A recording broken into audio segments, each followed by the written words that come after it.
దేవుని వాక్యం చదువుకున్నాం. అపోస్తుల కార్యములు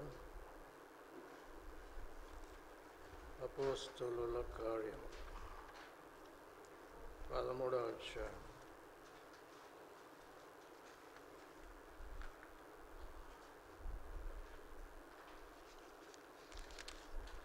ఇరవై 22వ వచనం చదువుకున్నాం.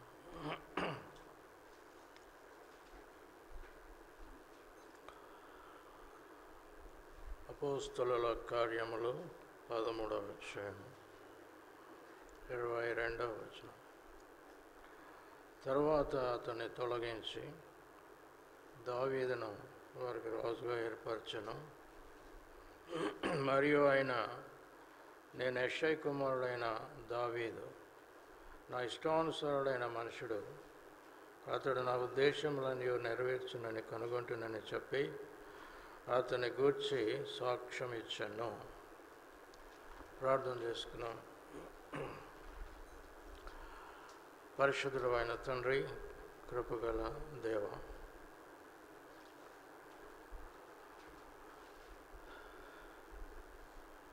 ఇంతవరకు ప్రభా ఈ కార్యక్రమం అంతట్లో నువ్వు తోడుగా ఉండి నడిపించిన దాన్ని బట్టి నీకు స్తోత్రములు చెల్లించున్నాము.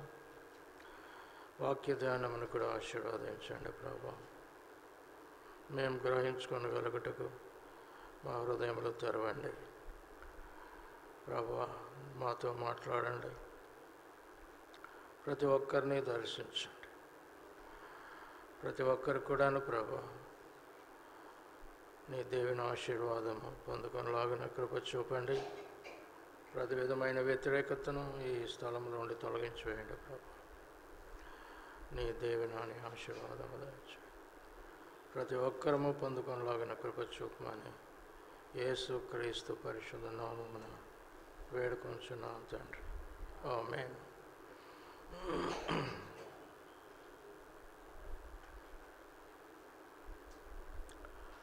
సో దావీదుని గురించి దేవుడు ఇక్కడ సాక్ష్యం చెప్తున్నాడు. నా ఇష్టానుసారుడైన మనుషుడు, నా ఉద్దేశములన్నీ నెరవేర్చువాడని. తన ప్రజలను గురించి దేవునికి ఉద్దేశం ఉన్నట్లు మనం చూస్తాము. ఆ కాలంలో ఇశ్రాయేలీల మీద ఫిలిష్తీయులు మరి అధికారము కలిగి ఉన్నట్లు మనం చూస్తాం. తన ప్రజలు అటువంటి స్థితిలో ఉండడము దేవుడు అంగీకరించడు. సో ఫిలిష్తీయుల చేతుల్లో నుండి ఇశ్రాయేలును విడిపించడానికి దేవుని యొక్క ఉద్దేశం అయి ఉన్నది. ఆ ఉద్దేశము నెరవేర్పుకు మరి మొదట సంసోన్ ఫెయిల్ అయినాడు. ఆ తర్వాత సౌల్ రాజు ఫెయిల్ అయినాడు. చూడండి దయచేసి న్యాయాధిపతుల గ్రంథము 13వ అధ్యాయంలో, న్యాయాధిపతుల గ్రంథము 13వ అధ్యాయంలో ఇక్కడ మనవ కుటుంబంలో దేవుడు సంతానాన్ని అది సంసోన్ని ఇవ్వడానికి ఏర్పాటు చేశాడు. ఆమె అప్పటి వరకు కూడా గుడ్రాలుగా ఉంది, పిల్లలు లేనిదిగా. దేవుడు సంసోను ఆ కుటుంబంలో ఇచ్చే ఏర్పాటు చేసి ఏమంటున్నాడంటే 5వ వచనంలో 13వ అధ్యాయము 5వ వచనం,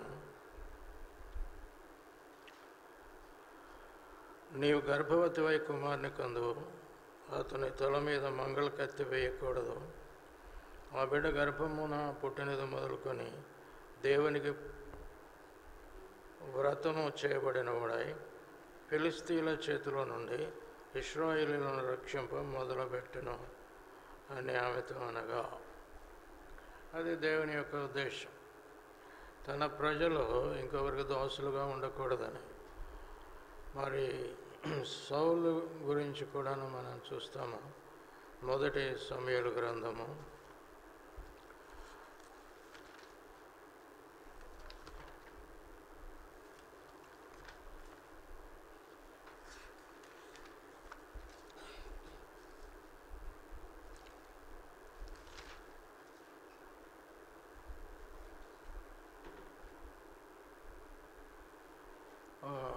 9వ అధ్యాయము, మొదటి సమూయేలు గ్రంథము 9వ అధ్యాయం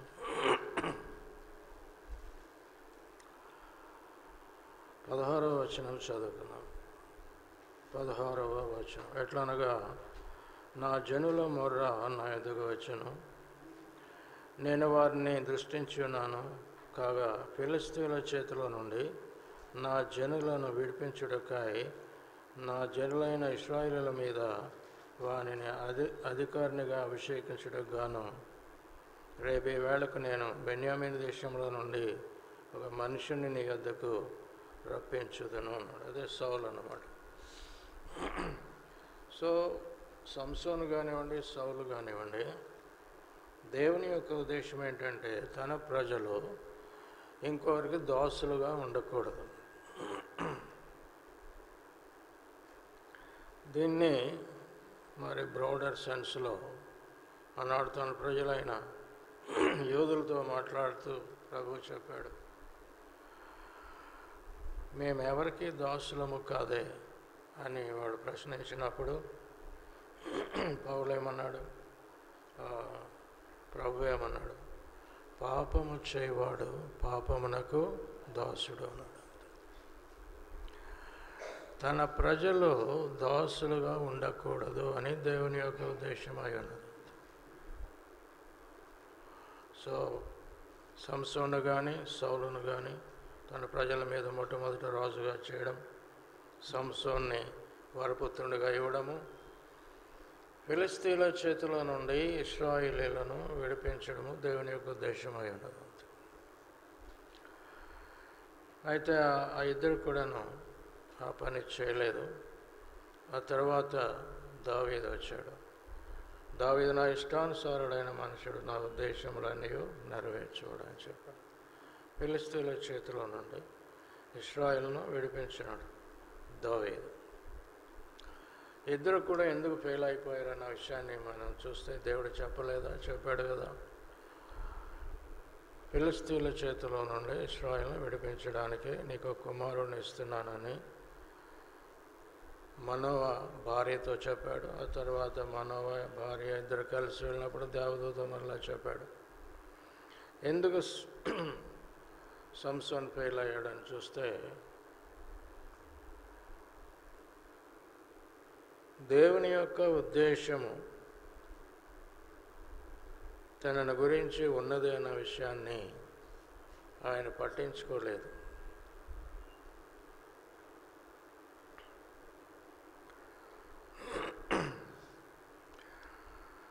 దానికి కారణం ఏమిటంటే శరీర సంబంధమైన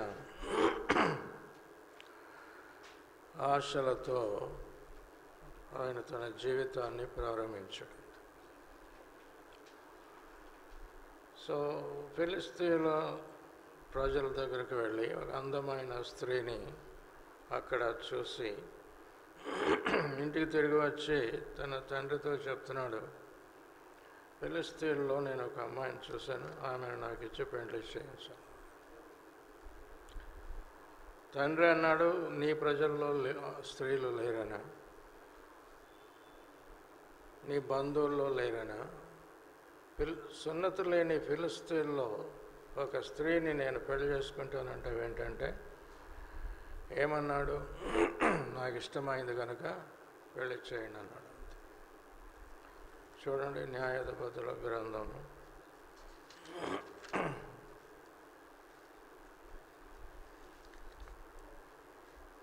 14వ అధ్యాయంలో సంసోను తిమ్నాతుకు వెళ్ళి తిమ్నాతులో ఫిలిష్తీయుల కుమార్తెలలో ఒకతని చూచెను. అతడు తిరిగి వచ్చి తిమ్నాతులో ఫిలిష్తీయుల కుమార్తెలలో ఒకతని చూచితిని, మీరు ఆమెను నాకిచ్చి పెండ్లి చేయవాలని తన తల్లిదండ్రులతో అనగా వారిని స్వజనుల కుమార్తెలలోనే కానీ నా జనులలోనే కానీ స్త్రీ లేదనుకొని సున్నతి పొందని ఫిలిష్తీయుల్లో నుండి కన్యను తెచ్చుకుంటూ వెళ్ళుచున్నావా అని అతను అడిగి, అందుకు సంసోను ఆమె నాకు ఇష్టమైనది కనుక ఆమె నా కొరకు తెప్పించమని తన తండ్రితో చెప్పాను. ఆమె నాకు ఇష్టమైనది కనుక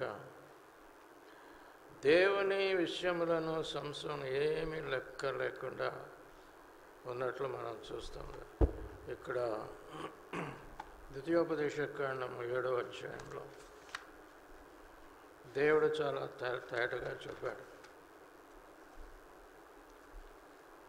ద్వితీయోపదేశకాండం 7వ అధ్యాయంలో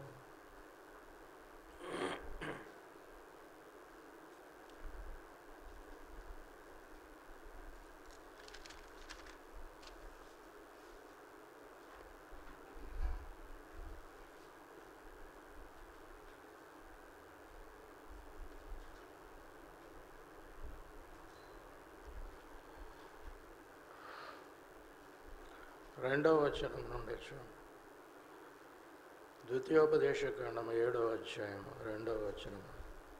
నీ దేవుడైన యెహోవా వారిని నీకు అప్పగించినప్పుడు నీ వారిని హతము చేయవలను, వారిని నిర్మూలము చేయవలను, వారితో నిబంధన చేసుకొనకూడదు, కరుణింపకూడదు, నీ వారితో వ్యయమందకూడదు, వాని కుమారునికి నీ కుమార్తెనియకూడదు, నీ కుమారునికి వాని కుమార్తెను పుచ్చుకొనకూడదు. ఇది దేవుడు తన ప్రజలకు చెప్పిన విషయం. 6వ వచనము చూడండి. నీవు నీ దేవుడైన యెహోవాకు ప్రతిష్ఠిత జనము, యువర్ హోలీ పీపుల్ అంటూ ద లార్డ్ యువర్ గాడ్. నీ దేవుడైన యెహోవాకు ప్రతిష్ఠిత జనం. ప్రతిష్ఠిత జనం అంటే హోలీ పీపుల్ అని అర్థం. చూడండి,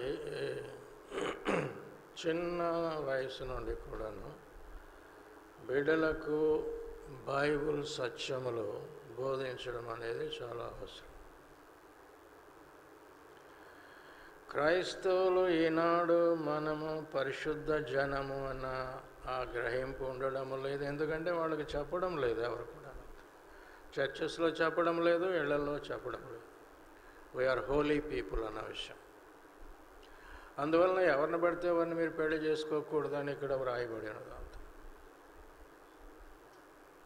ఎవరిని పడితే అంటే మిగిలిన వాళ్ళంతా అన్ని జనాంగాలు, దేవుణ్ణి ఎరగని వారు.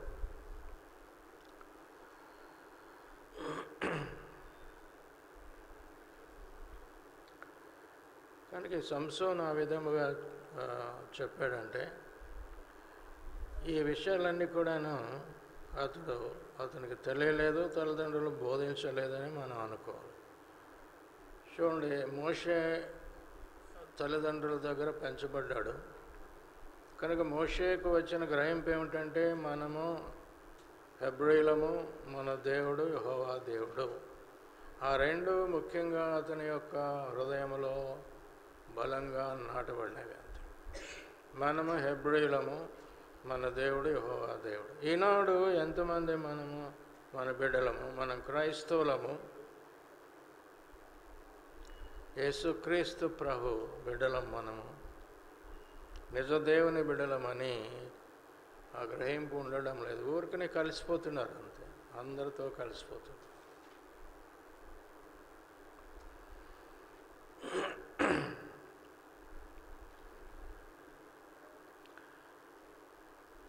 సో సంసోనికి ఈ విషయాలు ఏమీ తెలియకుండా ఏమంటున్నాడు, నాకు ఇష్టమైంది అమ్మాయి, నాకు ఇచ్చి పెళ్లి చేయండి అంటాడు. ఆమె ఒక అన్య స్త్రీ, అందుకని తండ్రి చెప్పాడు, సున్నతి లేని వారిలోకి వెళ్ళి ఒక అమ్మాయిని తీసుకుంటానంటున్నావు, మన దేశం మన ప్రజల్లో లేరా, మన బంధువుల్లో లేరా అని అడిగితే ఏమన్నాడు, నాకు ఇష్టమైంది. అంటే ఏంటి, అతని జీవిత విధానం ఏంటన్నమాట, తనకి ఇష్టం వచ్చినట్లు చేయడం, తన ఇష్టాన్ని నెరవేర్చుకోవడం. అంతే. దేవుడు ఉన్నాడు, దేవుని ఉద్దేశాలు ఉన్నాయి అన్న విషయం ఆయనకు తెలియలేదు అప్పటికి. అది ఎవరు తప్పు? దేవుడు ఉన్నాడు, దేవుడు ఈ విధంగా చెప్పాడు అని ఆయనకు తెలియకుండా ఉండడము. కానీ మనం జాగ్రత్తగా చూసుకోవాలి. ఖాళీగా ఉన్నప్పుడు ఈవిల్ స్పిరిట్స్ ఎంటర్, అవి వాటి యొక్క తలంపులు, ఉద్దేశాలు మరి మనలో పెడుతూ ఉంటాయి. అంతే. అది మనం జాగ్రత్తగా గమనించుకోవాలి. మనము విగ్రహారాధన దేశంలో ఉన్నాము.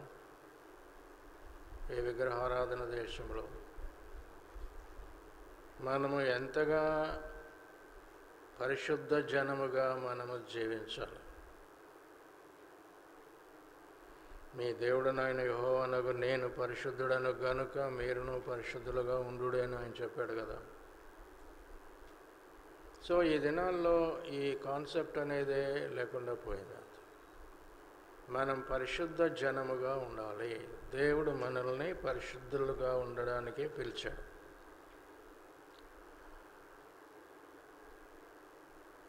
ఇది కనబడడం లేదంత. సో అది లేనప్పుడు లోకంతో కలిసిపోతాం. మనకు దాంట్లో ఏ పెద్ద తప్పులాగా మనకు అది కనబడదు అంతే. సో ఆ విధముగా సంసోను ఫెయిల్ అయిపోయాడు. దేవుని ఉద్దేశం ఆయన జీవితంలో నెరవేరలేదు. ఫిలిస్తీన్ల చేతిలో నుండి తన ప్రజలైన ఇశ్రాయేలీయులను విడిపించడానికి ఒక ప్రత్యేకమైన వరపుత్రునిగా, మహాబలము గలవానిగా సంసోను ఆ కుటుంబంలో ఇస్తే స్టార్టింగ్ పాయింట్లోనే సంసోను ఫెయిల్ అయిపోయాడు. తల్లిదండ్రులు చెప్పుంటారు కదా, ఈ విధంగా మాకు చాలా కాలం వరకు పిల్లలు లేరు, దేవదూత వచ్చి నీకు కుమారుని ఇస్తాము. ఆ కుమారుడు యొక్క ఉద్దేశం ఏంటంటే ఫిలిస్తీన్ల చేతిలో నుండి ఇశ్రాయేలును విడిపించాలంటే అది అతను పట్టించుకోలేదు. ఆ విధముగా సాధారణముగా 40 సంవత్సరాలు పరిపాలన చేస్తారు రాజులు బైబిల్లో మనం చూస్తే. కానీ ఇతడు 20 సంవత్సరాలు మాత్రమే నాయకుడిగా ఉన్నాడు. 2 కళ్ళు తీసివేయబడ్డాయి. చెరసాల్లో తిరగలు విసిరేవాడుగా అయిపోయాడు. ఆ తర్వాత వాళ్ళ విందు చేసుకుంటున్నప్పుడు ఆ భవనం యొక్క 2 స్తంభాలు దగ్గర నిలబడి, కళ్ళు లేవు కదా అక్కడ ఉన్నవంతా చెప్పాడు, ఈ మూల స్తంభాలు ఎక్కడ నాకు అక్కడ తీసుకెళ్ళండి. అక్కడ తీసుకెళ్ళి 2 మీద ఆనుకొని తన బలమంతా వినియోగించి 2 స్తంభాలను కూడాను విరిచివేశాడు. భవనం కూలిపోయింది. అందరూ చచ్చిపోయారు. సంసోను కూడా చచ్చిపోయాడు. దేవుడు మన యొక్క అంతము ఆ విధముగా ఉండాలని దేవుడు ఉద్దేశించాడు. యాక్సిడెంట్లో చనిపోవడం, అకాల మరణానికి గురవడం, రోగాలతో పీడించబడి చచ్చిపోవడం ఆ దేవుని ఉద్దేశము కాదండి. అది శాపము కింద బైబిల్ బోధిస్తుంది. ఐగుప్తీయులు కలుగు చేసిన రోగములో ఏది మీ మీదకు రాని అని దేవుడు చెప్పాడు. నేను స్వస్థపరచు యెహోవాను అన్నాడు. అంతే. మీరు నా మార్గములో నడవండి, నాకు ఇష్టమైన వాటిని మీరు చేయండి, అప్పుడు నేను ఏ రోగం మీ మీదకు రాని అన్నాడు. So you have a God who has given a promise like that. అటువంటి ఒక వాగ్దానం మనకు చేశాడు. మరి దాన్ని మనం పట్టించుకోవడం లేదు. Jesus is not important in the family life today. అదే మనం అనుకోవాలండి. యేసుక్రీస్తు ప్రభు కుటుంబ జీవితంలో ప్రధానమైన స్థానాన్ని కలిగి ఉండడం లేదు. అందువల్ల మన బిడ్డలకు కూడా తెలియడం లేదు. తల్లిదండ్రులు ఆయనకి మొదటి స్థానం ఇచ్చి దైవ భయంలో జీవిస్తూ ఉంటే కదా బిడ్డలకు కూడా కొంతవరకైనా తెలుస్తుంది. ఆ విధముగా అతను ఫెయిల్ అయ్యాడు. తర్వాత సౌలును రాజుగా చేశాడు. ఆయన విషయంలో కూడా దేవుడు అదే చెప్పాడు, ఫిలిస్తీన్ల చేతిలో నుండి ఇశ్రాయేలును రక్షించడానికి. కానీ సౌలు యొక్క జీవితంలో మనం చూసేది ఏమిటంటే, ప్రవక్త అయిన సమూయేలు ఉన్నాడు. దేవుని మాటకు అతడు అంత ప్రాధాన్యత ఇవ్వలేదండి.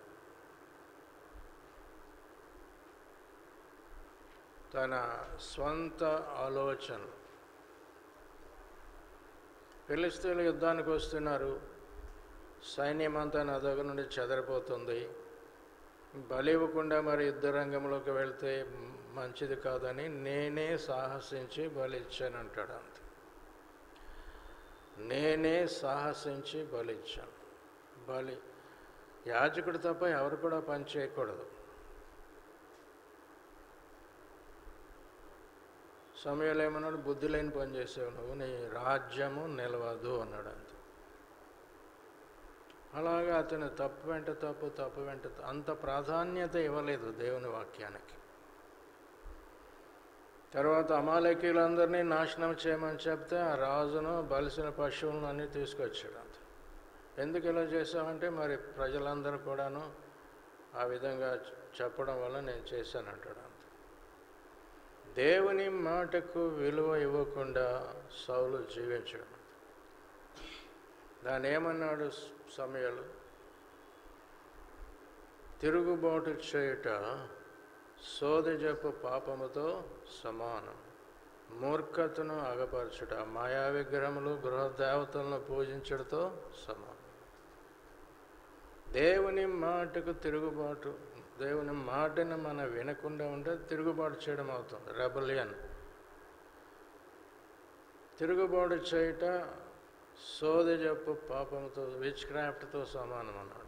మూర్ఖతను అంటే చేసిన తప్పే మరలా చేయడం అనేది మూర్ఖతను అగపరచడం, మాయా విగ్రహములను గృహదేవతలను పూజించడంతో సమానం అన్నాడు. అంతే.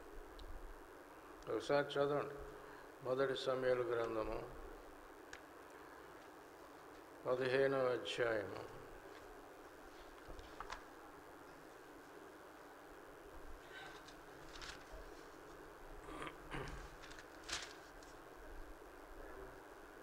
23వ వచనం నుండి చదువు.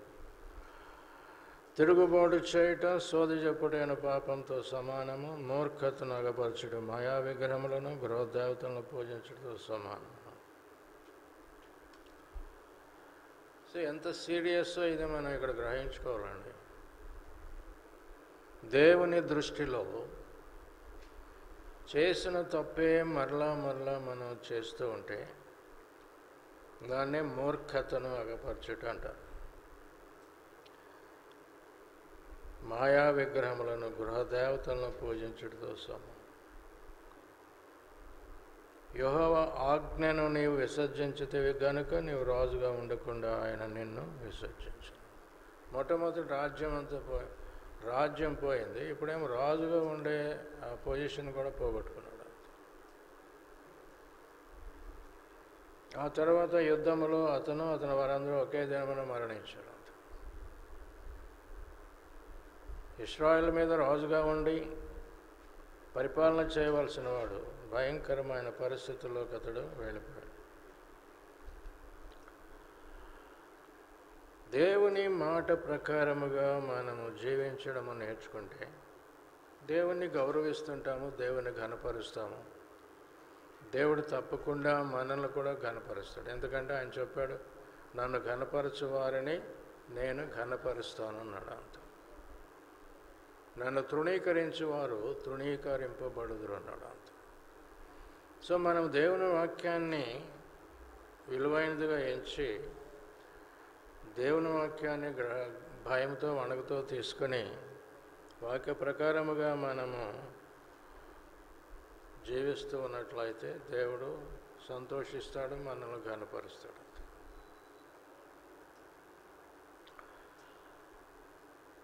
మరి దావీదు నా ఇష్టానుసారుడైన మనుష్యుడు, నా ఉద్దేశములన్నీ నెరవేర్చువాడు అన్నాడు. దావీదు నా ఇష్టానుసారుడైన మనుష్యుడు.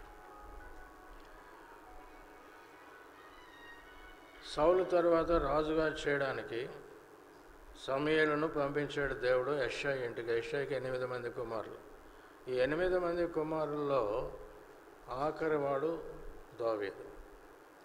సో వరుసన నీ కుమారులందరినీ రప్పించమంటే 1, 2, 3, 4, 5, 6, 7 వరకు తీసుకొచ్చాడు. దేవుడు ఇవన్నీ ఏర్పాటు చేసుకోలేదని చెప్తూ వచ్చాడు ఆయన.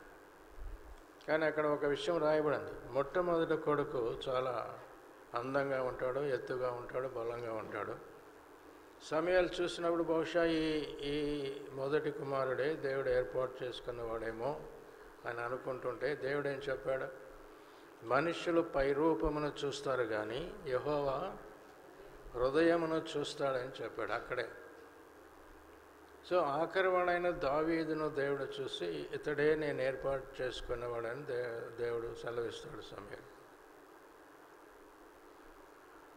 దావీదు హృదయము దేవుని మీద ఉండడం ఇక్కడ ముఖ్యం. ఇది చాలా రేర్ ఈవెంట్, అరుదైన విషయం. ఎందుకంటే మన హృదయము ఎప్పుడు కూడాను, హృదయము అన్నిటికంటే ఘోరమైన వ్యాధి కలది, హృదయం మోసకరమైనది అని రాయబడి ఉంది ఇర్మియా గ్రంథంలో. మరి దావీదు యొక్క హృదయాన్ని దేవుడు చాలా మెచ్చుకున్నాడు. ఎందుకని? హృదయాన్ని చూశాడు. దావీదు హృదయాన్ని చూస్తే దావీదు హృదయం ఎక్కడ ఉన్నది? దేవుని మీద ఉన్నది. చిన్నప్పటి నుండి కూడాను దావీదు దేవుని మీద తన హృదయాన్ని పెట్టుకున్నాడు. మరి ఎలాగ జరిగిందో మనకు తెలియదు అది.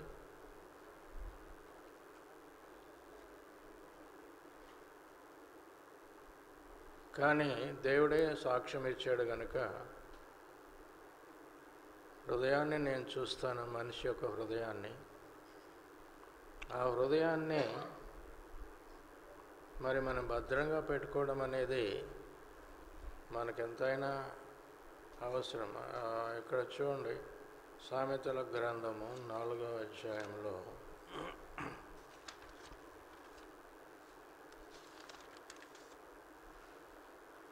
సామెతల గ్రంథము 4వ అధ్యాయం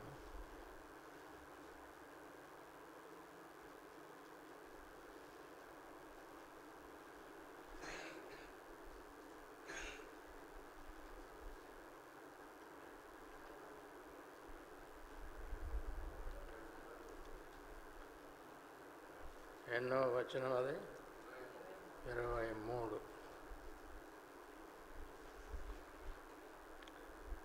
నీ హృదయంలో నుండి జీవధారలు బయలుదేరను కాబట్టి అన్నిటికంటే ముఖ్యముగా నీ హృదయమును భద్రముగా కాపాడుకొనము అని రాయబడి ఉంది.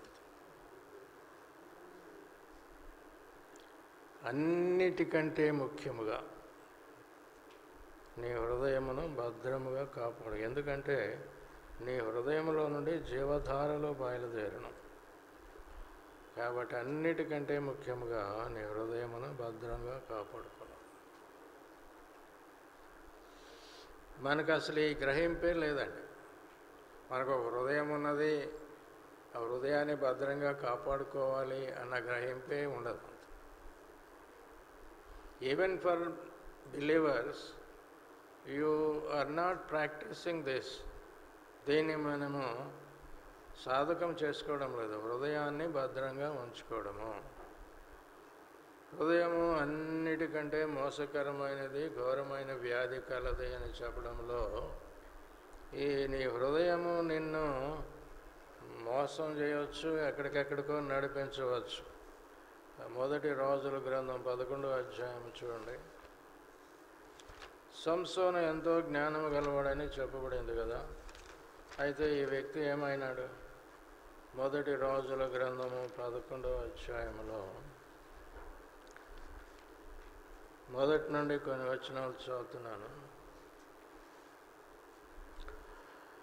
మోయాబీలు, ఎదోమీలు, అమ్మోనీయులు, సిదోనీయులు, హిత్తీలు అను జనులు మీ హృదయములను తమ దేవతల తట్టు తిప్పుదురు గనుక వారితో సహవాసం చేయకూడదనియు వారిని మీతో సహవాసం చేయనీయకూడదనియు యెహోవా ఇశ్రాయేలుకు సెలవిచ్చి ఉన్నాడు. అయితే రాజైన సొలొమోను ఫరో కుమార్తెను గాక ఆ జనులలో ఇంకా అనేక మంది పరస్త్రీలను మోహించి కామాతృత గలవాడై వారిని ఉంచుకొనొచ్చు వచ్చును. అతనికి 700 మంది రాజకుమార్తెలైన భార్యలను 300 మంది ఉపపత్నులను కలిగి ఉండేది. అతని భార్యలు అతని హృదయమును తిప్పివేశాడు. సొలొమోను వృద్ధుడైనప్పుడు అతని భార్యలు అతని హృదయం ఇతర దేవతల తట్టు తిప్పగా అతని తండ్రి అయిన దావీదు హృదయం వలె అతని హృదయము దేవుడైన యెహోవా ఎడల యథార్థము కాకపోయాను, విగ్రహారాధనలోకి వెళ్ళిపోయాడు అంత.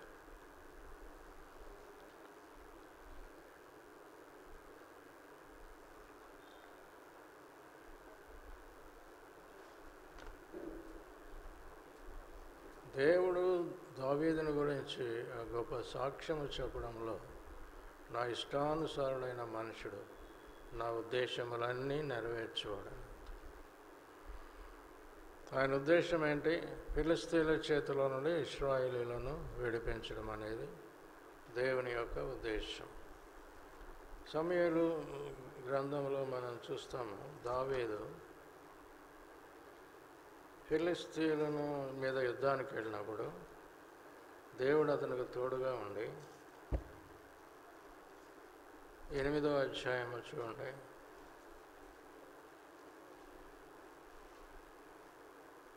6వ వచనంలో ఆఖరి భాగము, దావీదు ఎక్కడికి పోయినాను యెహోవా అతన్ని కాపాడుచుండెను.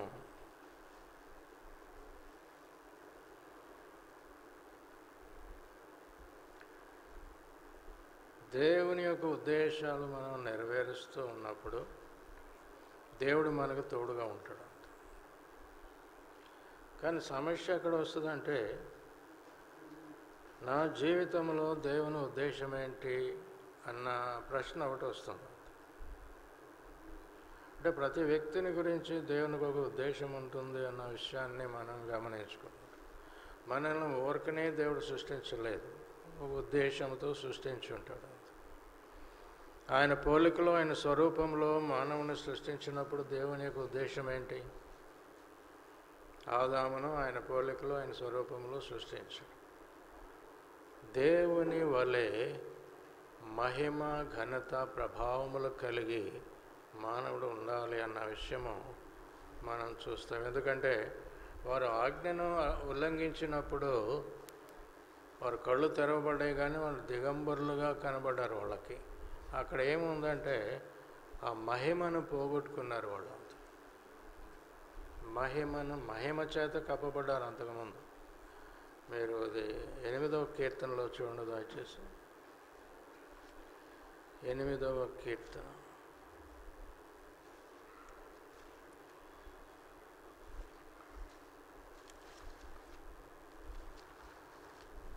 ఇక్కడ ఈ విషయాన్ని గురించి మనం చూస్తాము.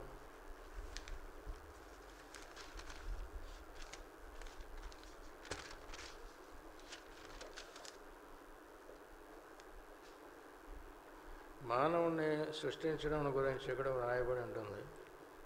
5వ వచనం నుండి చూడండి.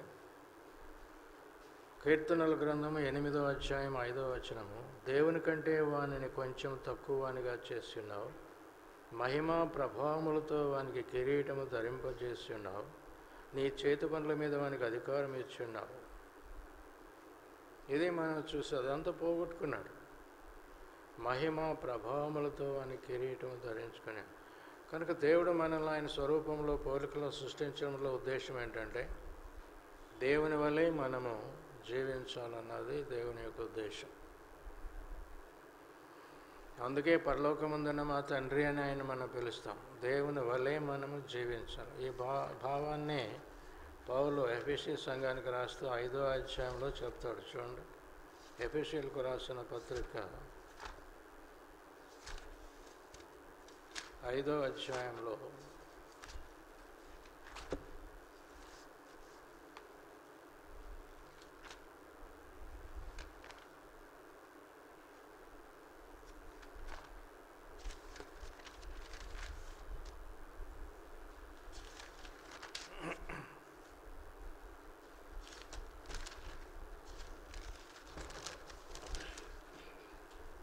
కావున మీరు ప్రియులైన పిల్లల వలె దేవుని పోలి నడుచుకొనుడి అన్నది మొదటి వచనం. ఎఫెసీయులకు రాసిన పత్రిక 5వ అధ్యాయం మొదటి వచనం. కనుక దేవుడు మనల్ని ఆయన స్వరూపంలో, పోలికలో సృష్టించడంలో దేవునికి ఉద్దేశం ఉన్నది అన్న విషయం మనం గమనించుకోవాలి. దేవుని వలె మనము జీవించాలి. అంటే పాపము లేని జీవితం మనము జీవించాలి. అది సాధ్యమంటే క్రీస్తు ప్రభు ఇద్దరు వ్యక్తులతో ఈ విషయం చెప్పాడు. 38 సంవత్సరముల నుండి బెతెస్దా కోనేటి దగ్గర పడి ఉన్నవాడిని స్వస్థపరిచిన తర్వాత దేవాలయంలో వాడిని కనుగొని,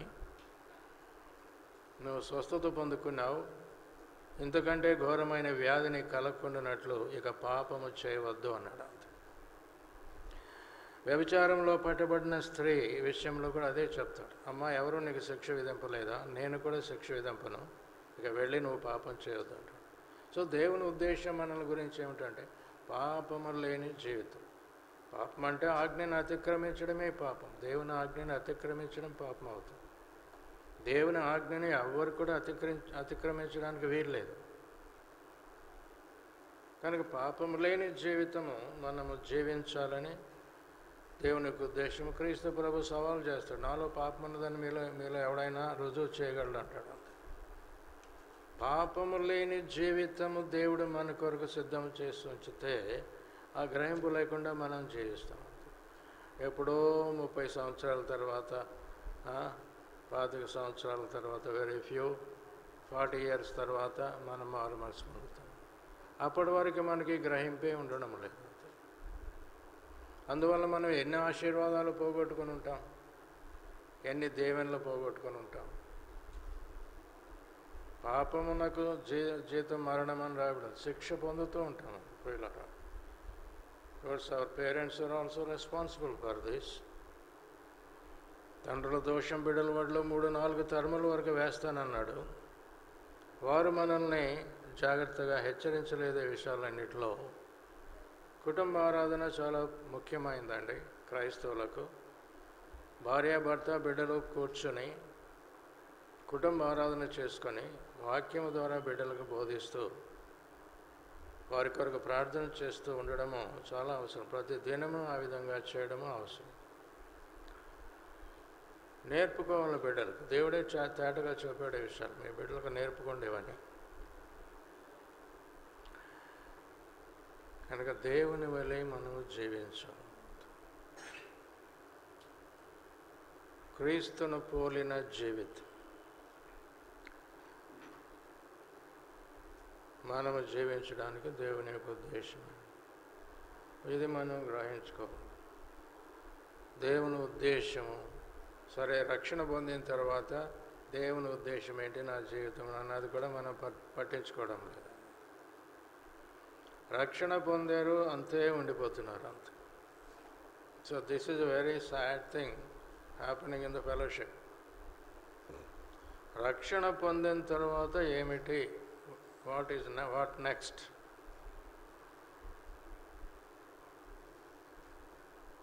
ఒక సుకార్ అనే గ్రామంలో ప్రభు బావి దగ్గర కూర్చుంటే నీళ్లు చేదుకోవడానికి ఒక స్త్రీ వస్తుంది అక్కడికి. దాహమునకు నీళ్ళిమ్మని అడిగితే, యూదుడు అయిన నీవు సమరయ స్త్రీనైనా నన్ను దాహమునకు నీళ్ళిమ్మని అడుగుతున్నావే అని ప్రశ్నిస్తున్నాను. దాహమునకి ఇమ్మని నేను అడుగుచున్నవాడు ఎవడో దేవుని వరమేంటో నువ్వు ఎరిగి ఉంటే నీవే ఆయన్ని అడుగుతావు, ఆయన నీకు జీవజలం ఇస్తాడని ప్రభు మాట్లాడుతున్నాడు. అక్కడ సంభాషణ. ఆమె తనతో మాట్లాడుచున్నది మెస్సయ్య అని గ్రహించుకుంటుంది. కుండ అక్కడ విడిచిపెట్టి గ్రామంలోకి వెళ్ళి వారందరితో చెప్తాం. See, the salvation is so important in your life. రక్షణ నీ జీవితంలో ఎంతో ముఖ్యమైనది. నువ్వు రక్షణ పొందిన తర్వాత మీ కుటుంబంలో ఆ ఇన్ఫ్లుయెన్స్ కనబడాలి, బంధువుల్లో ఇన్ఫ్లుయెన్స్ కనబడాలి. అదేమి ఉండడం లేదండి.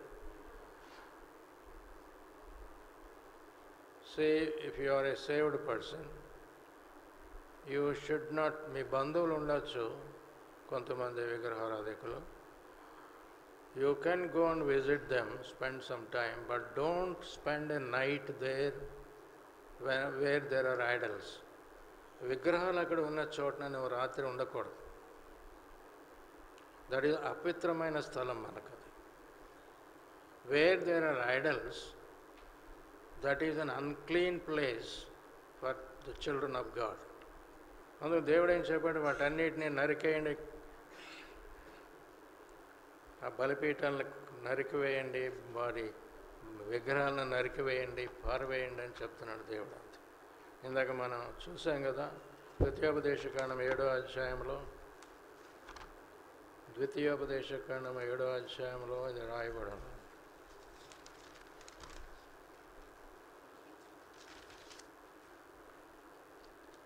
5వ వచనము చూడండి.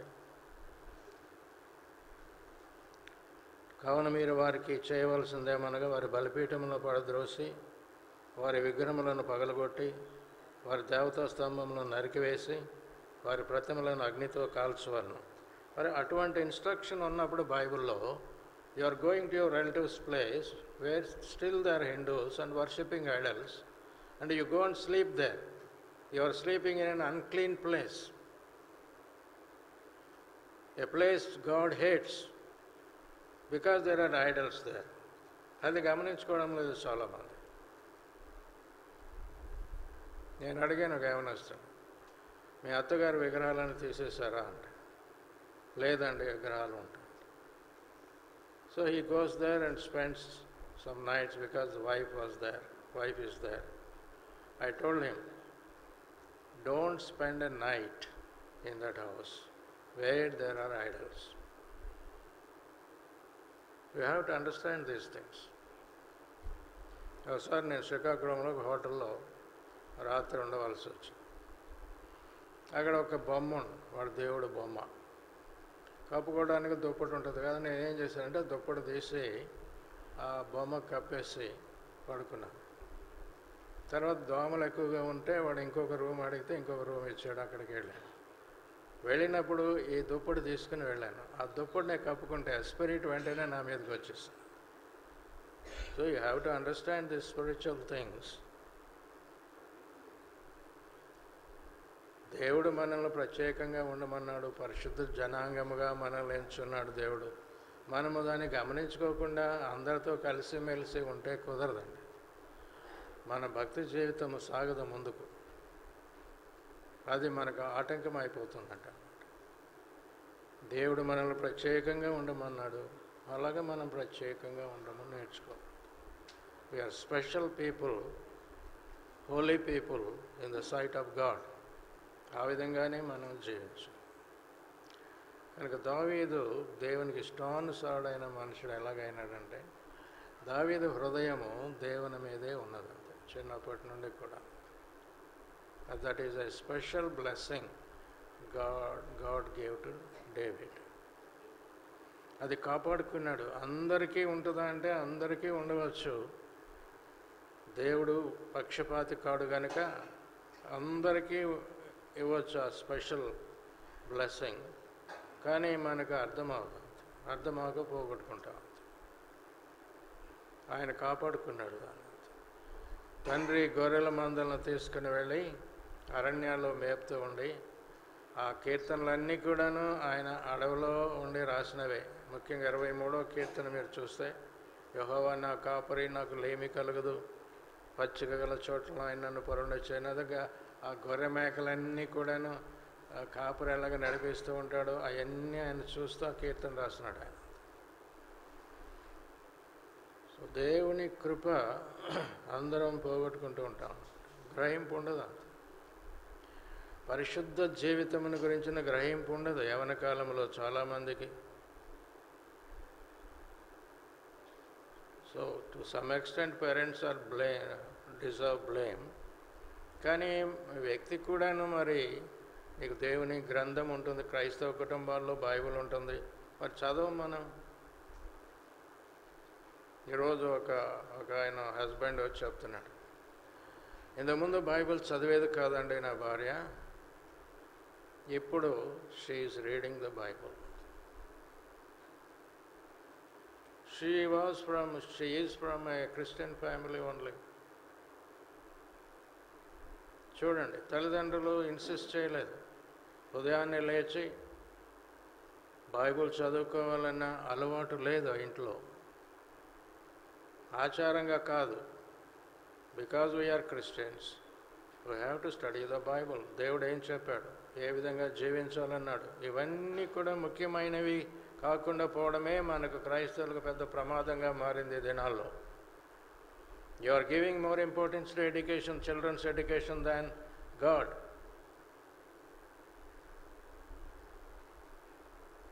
ఏలీతో దేవుడు ఏమన్నాడు? నాకంటే నీ కుమారులను నీవు గొప్ప చేస్తున్నావు అన్నాడు.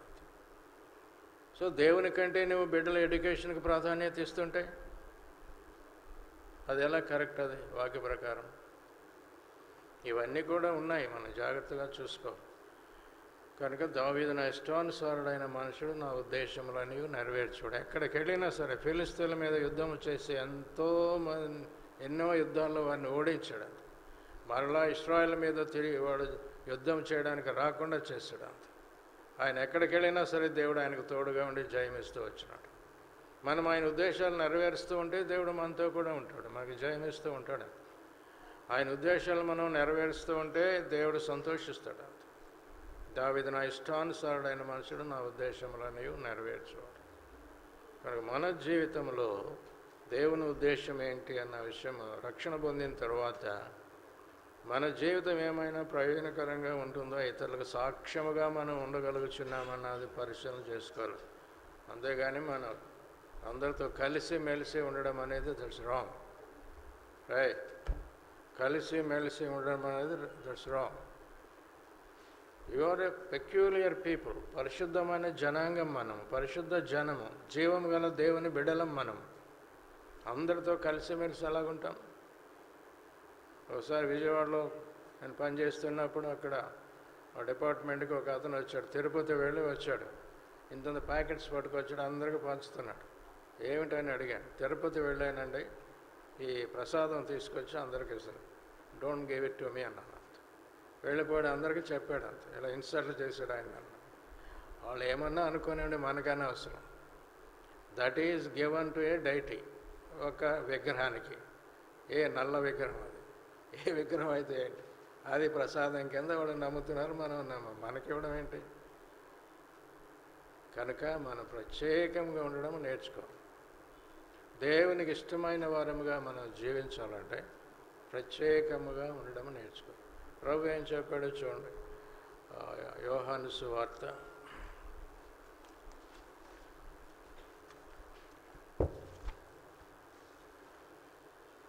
15వ అధ్యాయంలో, యోహాను సువార్త 15వ అధ్యాయం.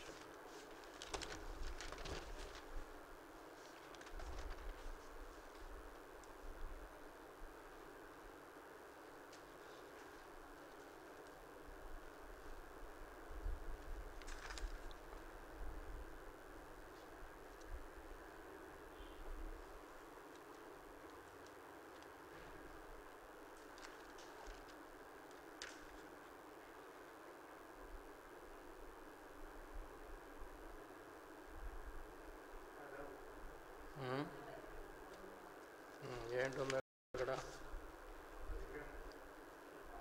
నేను నా తండ్రి ఆజ్ఞలు గాయకొని ఆయన ప్రేమ మీద నిలిచిన ప్రకారం మీరు నా ఆజ్ఞలు గాయన. నేను లోకం నుండి మిమ్మల్ని వేరు చేశానంటాడు. అదే అధ్యాయంలో